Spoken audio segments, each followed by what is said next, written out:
My name is Maribel, and I am 78 years old. I live in a small, quiet room in a retirement community in Arizona, where the sun is so bright it seems to bleach the very secrets from the stones. But it can't bleach mine. I've carried a story inside me for 50 years, a weight that has settled into my bones, heavier than the arthritis that now claims them. It's the story of a man who called himself a shepherd, of the cold Michigan town that was his flock, and of the girls he led to slaughter. I was one of them. And today, I will finally unwound the silence. It began, as all my pain does, with a cold, sterile smell. Not this nursing home, but a doctor's clinic in a town over from ours, 55 years ago. I was 19. I sat on the crinkling paper of the exam table, my denim-clad knees knocking together. The doctor, a man with kind eyes and a face I'd never seen before, I couldn't risk our town doctor, cleared his throat. "Well, miss, you're about 3 months along." The words didn't make sense. I was a good girl. I was quiet. I went to the meetings 3 times a week. I was pure. The drive back to our little town of White Pine Creek was a blur of terror. The snow had started, those thick, wet Michigan flakes that bury everything. I felt them burying me. My hands, chapped and red, gripped the wheel of my rusty Rambler. I wasn't just pregnant. I was pregnant with a sin that had a name. Elder Oswin Vance. A man twice my age, a pillar of our Kingdom Hall, a man with a voice like warm honey and eyes that saw every weakness in the congregation. He had seen mine. I parked outside the Kingdom Hall, the engine ticking in the silence. It was Tuesday night, the night for the book study. I could hear them singing inside, their voices a muffled drone. I knew I couldn't wait. I had to tell him. He would know what to do. He was an elder. He was my guide.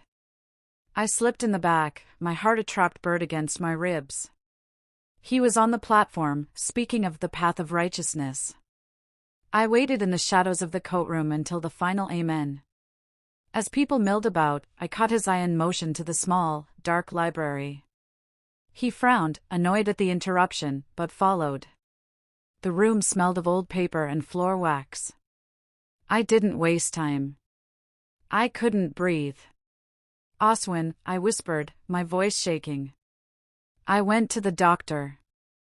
I'm pregnant." I waited for the concern, the "we'll figure this out," the paternal guidance he had promised me. Instead, his face, usually so warm and paternal, hardened into something I had never seen before. His eyes turned to chips of ice. He didn't touch me. He stepped back. "That is your burden," he hissed, his voice a cold razor. "This is your sin, Maribel. You will say nothing." How could a man of God be so cruel? And how did I get there? To understand how I fell, you have to understand how empty my cup was. I was 19, living with my ailing, critical mother in a house that always felt cold. My father was gone, and my world was the 4 walls of that house and the 4 walls of the Kingdom Hall. I was a ghost, desperate for someone to see me, to tell me I was good. And then, Elder Oswin saw me. He wasn't just an elder, he was the elder. His wife, Naoma, was a quiet, faded woman who always seemed to be looking at the floor. But Oswin, he was a lion. He was handsome, and his voice from the platform could make you believe God himself was speaking. He started small. A kind word after the meeting. "That was a beautiful comment, Sister Maribel. You have a deep, spiritual heart."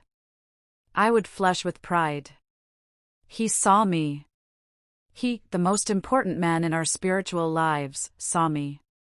Then, he approached me one evening. "Maribel," he said, his voice full of feigned concern. "I've noticed you struggling. Your mother's illness, your loneliness, it's a heavy burden. I worry your faith might be tested." He offered special study sessions at his home, just the 2 of us, to strengthen my spiritual armor. I was honored. Me, getting private counsel from Elder Vance. His home office was dark, filled with leather books and the scent of pipe tobacco. It felt important. Naoma was never there. She's visiting her sister, he'd say. Or, she's at the later study group. At first, we just read the Bible. But he would sit so close. His hand would rest on my shoulder during the prayers, a warm, heavy weight. "You are so special, Maribel," he'd murmur, his face close to my hair. "You have a sensitivity that others, that my wife, could never understand." He began to twist the scriptures, so subtly I didn't even notice. He spoke of spiritual wives and holy connections that were beyond the understanding of simple people. He told me that our bond was ordained, a special gift to him for his years of service. He was lonely, he said, burdened by the sins of the congregation. And I was his solace. I was his pure, special comfort. I was too young and too hungry for validation to see the hook. I just saw the bait. I was special. I wasn't a ghost. One cold January night, after a study on King David and his many wives, he turned to me. The snow was beating against the window. His hand found mine, and it didn't feel comforting anymore. It felt possessive. "Don't you feel it, Maribel?" he whispered, his eyes intense. "This is not a sin. It is a holy purpose. God brought you to me." He leaned in, and I didn't know how to say no to a man who, I was taught, spoke for God himself. I thought I was his special, holy secret. I had no idea I was just the next name on a list. That night in January began the darkest chapter of my life. The study sessions continued. They were no longer about the Bible. They were about his needs, his loneliness, his burdens. I was trapped. If I said no, where would I go? Who would believe me? He was Elder Oswin Vance. I was just Maribel, a naive girl who, he reminded me daily, was blessed to be in his confidence. He used my shame as a leash, and he used his power as a cage. My faith, my community, my very soul, he held the keys to it all. Then, the sickness started. A few weeks later, I woke up with a roiling in my stomach that had nothing to do with shame. I dismissed it as the flu, the bad winter. But the sickness didn't leave. It clung to me, a constant, sour reminder. I started missing the midweek meetings, blaming my mother's health. I was terrified Oswin would notice, that he'd be angry. But I was more terrified of the truth that was starting to bloom in my body. One Sunday, I couldn't avoid it. I sat in the back row, my stomach churning. The smell of the cheap Hull coffee and the thick wool coats of the brethren made me gag.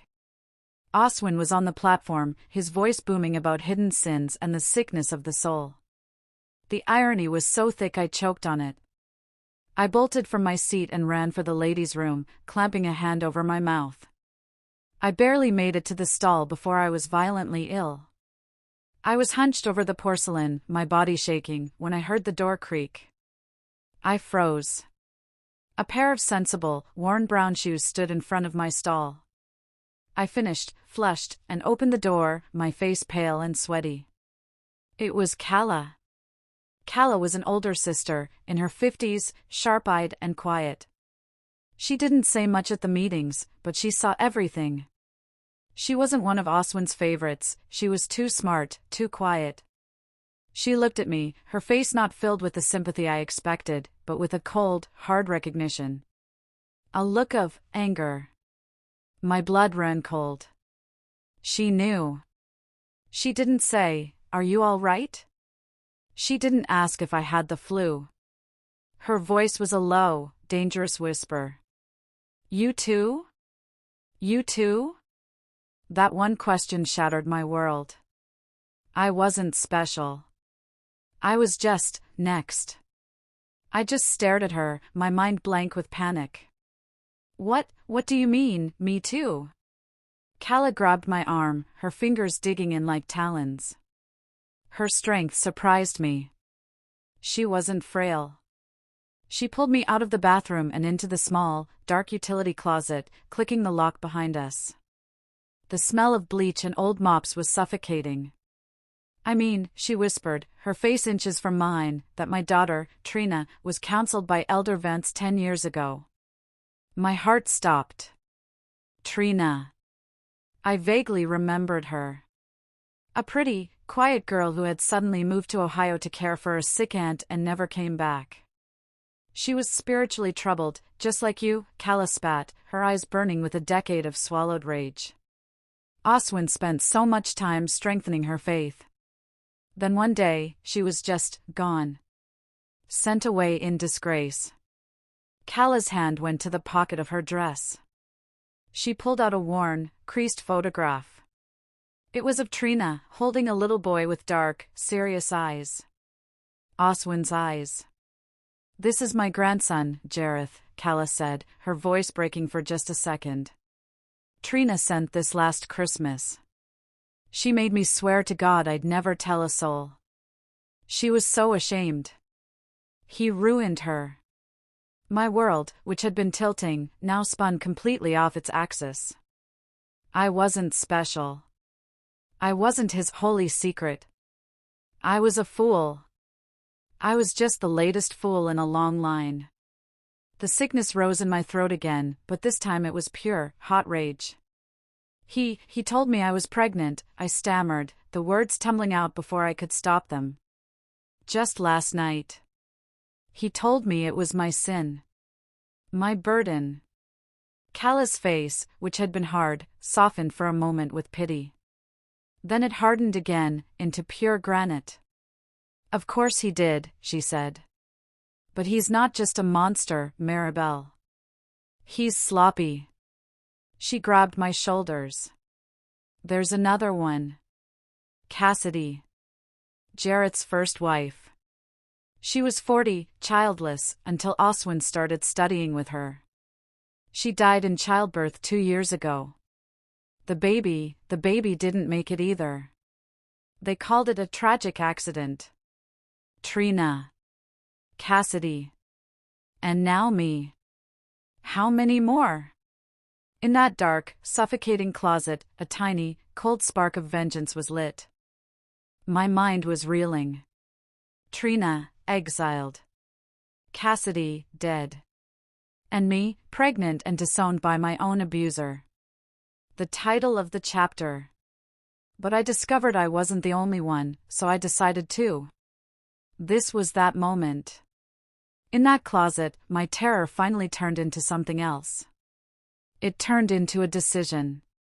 I looked at Calla, this woman who had carried her own secret pain for a decade. "What do we do?" I whispered. It wasn't a question of fear anymore. It was a question of war. "We can't go to the other elders," Calla said immediately, her mind working fast. "Lowell and Marcus? They're his fishing buddies. They're weak. They'd say we were slandering an anointed man. They'd disfellowship us on the spot, and Oswin would stand on the platform and weep for our lost souls. No. We need proof they can't ignore." We formed a secret, desperate alliance, 2 invisible women in a world run by men like Oswin. We were a grieving mother and a shamed victim. We were the weakest people in that entire kingdom hall. And we were about to become the most dangerous. We met in secret. Not at our homes. We'd drive to a diner in the next town over, sitting in a back booth, our hands wrapped around coffee cups, speaking in low voices. We made a list. We mapped out his schedule. Calla was methodical, her grief sharpened to a fine point. I, on the other hand, was a walking time bomb. My flu was becoming harder to hide. My mother was asking questions. I was wearing my loosest sweaters in the middle of winter. I was the bait, and I was running out of time. We needed him to confess. We needed his voice, his words, admitting what he was. Calla had a plan. She had a son who worked in electronics, and he'd given her a small, portable tape recorder.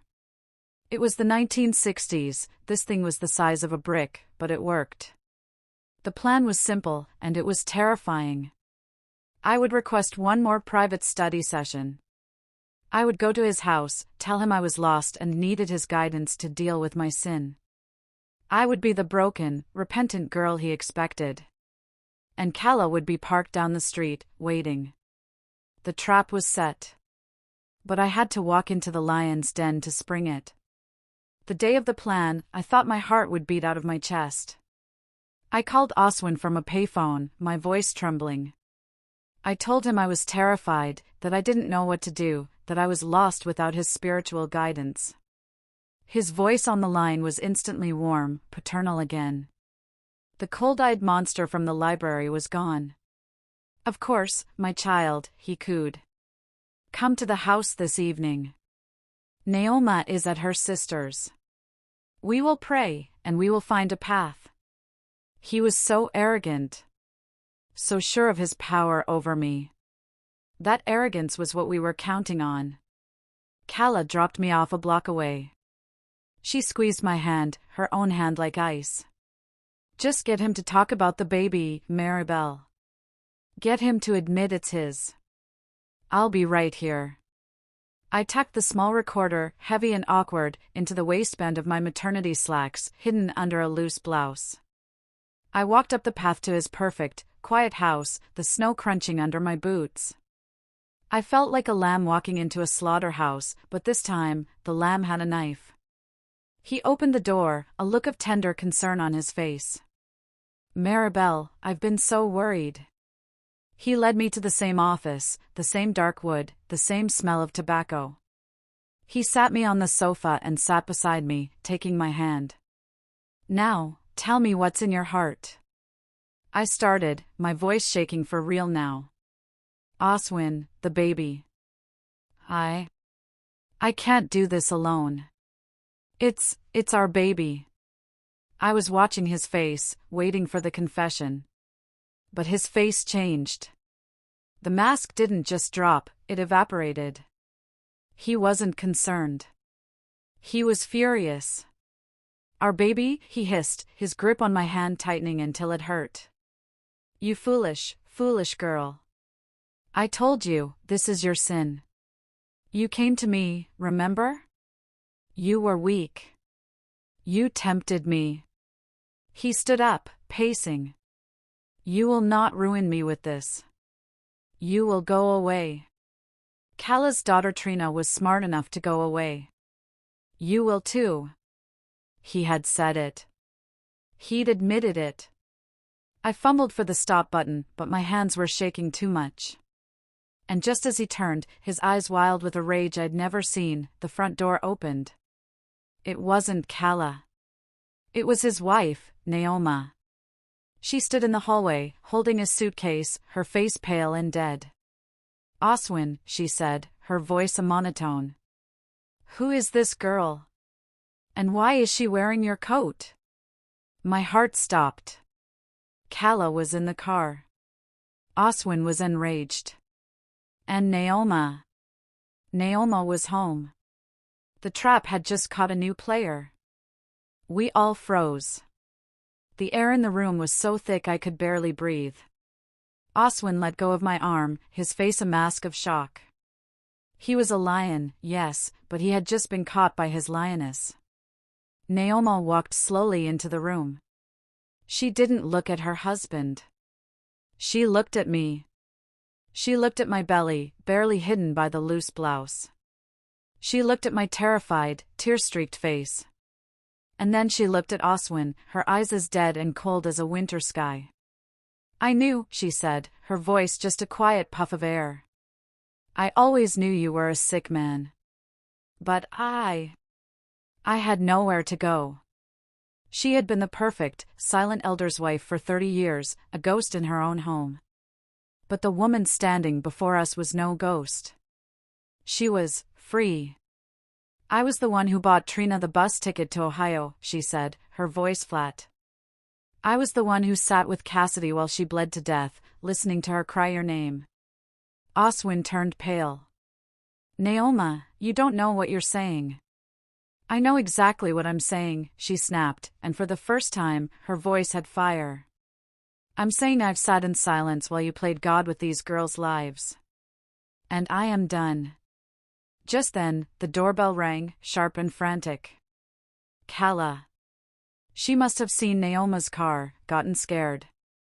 Oswin went to answer it, still dazed, and Calla practically fell into the room, her eyes wide. She saw me, then Oswin, then Naoma with the suitcase. Oh, God, Calla breathed, thinking the plan was ruined. But Naoma just looked at her, this other woman who had lost a child to her husband. She saw me, the pregnant victim. She saw Calla, the grieving mother. And she made a decision. He won't get away with it this time, Naoma said.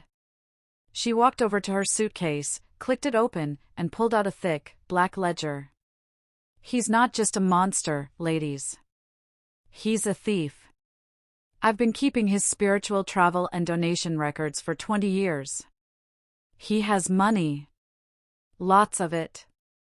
Hidden from the congregation, hidden from the IRS. This was bigger than sex. This was bigger than shame. This was about money. And in America, that's the one sin they never forgive. I stared at the ledger. Calla stared at the ledger. This was beyond anything we could have imagined. Oswin, who preached simplicity and sacrifice, was an embezzler. He's been skimming from the worldwide work donation box for decades, Naoma said, her voice clipped and businesslike. He has an account in a bank in Delaware. I have the numbers. I have the receipts for the missionary trips that were actually weekends in Chicago. I have everything.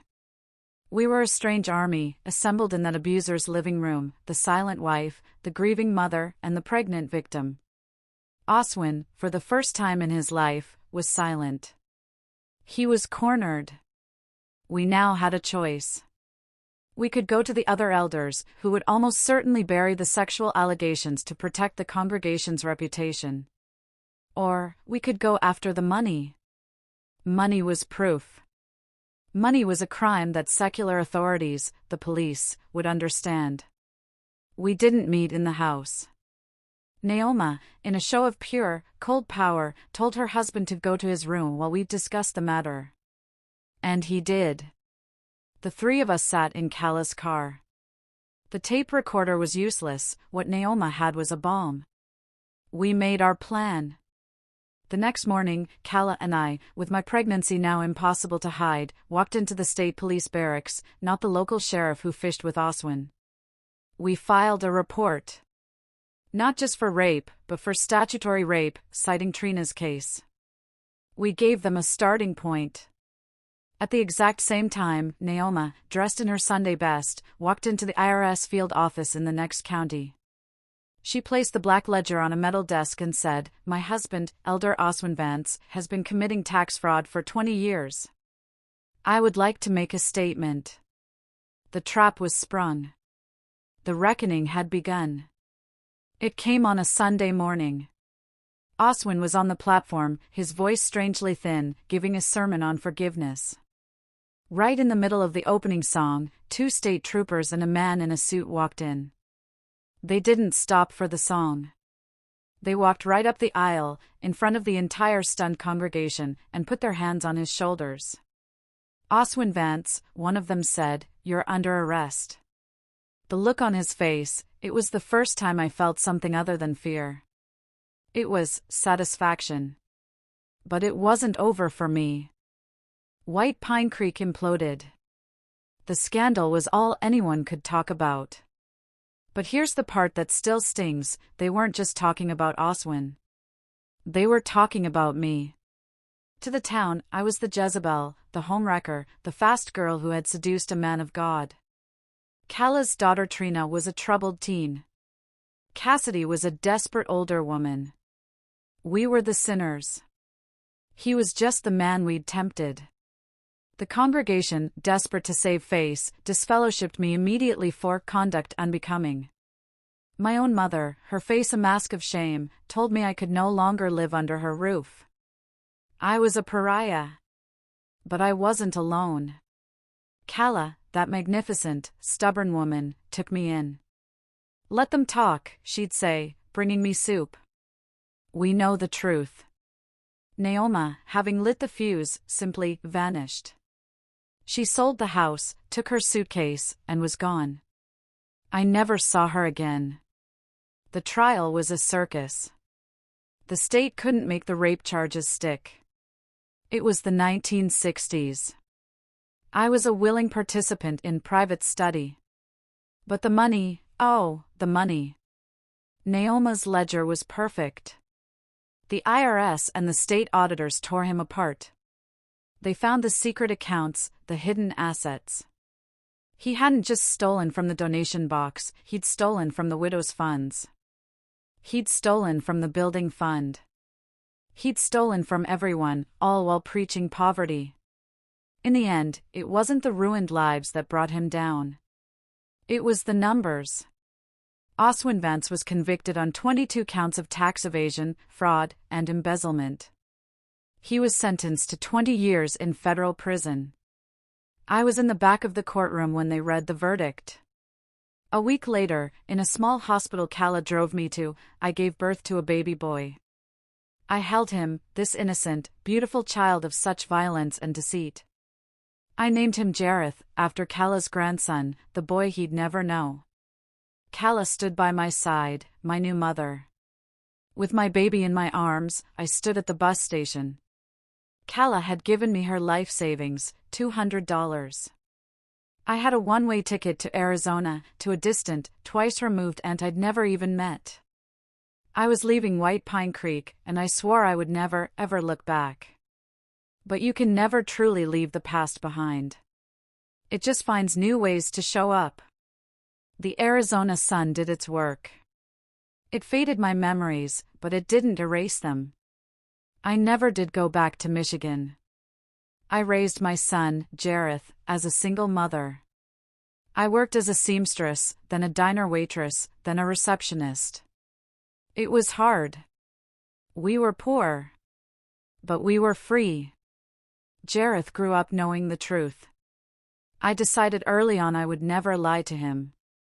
I told him his father was a man who had hurt me, but that he, Jareth, was the one good thing that came from all that darkness. He grew up strong, and kind, and with a deep, profound respect for women. He became an architect, a builder of safe, beautiful houses, a poignancy that was never lost on me. He's a good man. He has a family of his own now, 2 beautiful daughters who call me Grandma. Calla and I wrote letters every week until she passed away in 1989. She was the grandmother my son truly had. And Naoma, in 1975, a cashier's check for $5,000 arrived in my mailbox. No note. No return address. Just a bank in Delaware. I used every penny for Jareth's college fund. Oswin died in prison, a bitter, forgotten old man. The Kingdom Hall in White Pine Creek was sold and turned into a hardware store. It's all gone. All of it, except the story. Which brings me back to today. I'm sitting here in my quiet room. The framed photo I'm holding is of Jareth, his wife, and my granddaughters. My real family. My son, Jareth, he's 54 now, walks in. He sees me with this box of old letters. You're thinking about it all again, aren't you, Mom? He knows the whole story. He's not ashamed. He's proud. A reporter called, he says, his voice gentle. From one of those big podcasts. They're doing a story, an investigation into religious cults and financial crimes from the 70s. They found your name, Mom. As a victim. They want to know if you'll talk. I look at my son, this good man who came from such a bad beginning. I look at the sunlight streaming in. 50 years. 50 years I've been silent, protecting my son, protecting my new life. But my son is safe. And my life is no longer new, it's old, and it's strong. I pick up the phone. Jareth smiles, his eyes so much like Calla's. Yes, I say, my voice clear and strong, not the whisper of a 19-year-old girl in a coat room. My name is Maribel. And it's time. I'll tell you everything. Thank you for listening to Maribel's story. So many stories like this go unheard. If you or someone you know has been a victim of this kind of abuse, please know you are not alone. Share this story to give a voice to the silent, and subscribe for more true life dramas.